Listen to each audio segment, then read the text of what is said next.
Kari Sri Lanka kala pentip bakla lap bantam bon tli ki Metïap badyok pelat ya life arngot ki bamensau hadin baga Jhad Shipai jonggeri Iran kala Ngam haduriau hagi benta padang hap ha kategori. Ketika Jhad tma kabla tip kum ka Iris Dina haga jingjingai bah 90 kilometer na gol hagi benta sathi Kari Sri Lanka kala pha ya ka kubor ban panjing rap ha padang kapor henrio bat henyo buje menstap jonga sngi balang. Ya kadau boleh berketika Jhad kala ngamru 4 la ban tip sai bala ong badan hapo shispa prapo ngot ha ketika Jhad tma bat hadu menta ka jingwat yiki badang ja kadang ya chakman. Shu ketika Jhad tma kadang wan pai na ka jingshim benta ha ka International Fleet Review hau banai bala dap na ki road duriau ka Visakhapatnam Andhra Pradesh.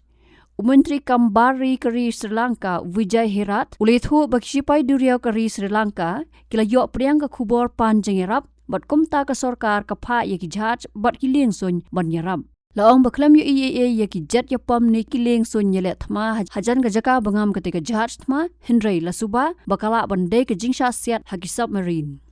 kini ka jingam ka Jhad ka jaru hapareng ka jing hiar thma kari Israel bat United States ye kari Iran bat Lebanon daki nam ding hakaba Supreme Leader kari Iran Ayatollah Ali Khamenei ula yap lembat praspa ngot ki ripat ba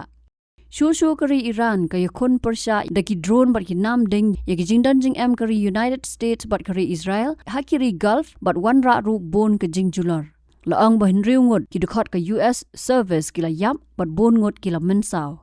Today early morning MRCC received a distress signal though it was beyond our waters but it is within our search and rescue region. So as we are a maritime nation we are obliged to respond.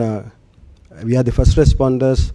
as per the international obligation. So Navy swiftly coordinated with the Maritime Rescue Coordinating Center and also we disseminate this information to the Sri Lanka Air Force and Coast Guard as well. And we launch and dispatch our craft with all the necessary rescue team and the necessary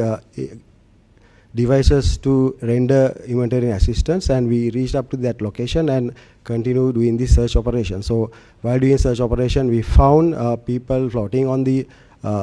floating in the water and rescued them, and later on subsequently when we inquired them we found that those people are belonging to the Iranian ship, and we understood that they need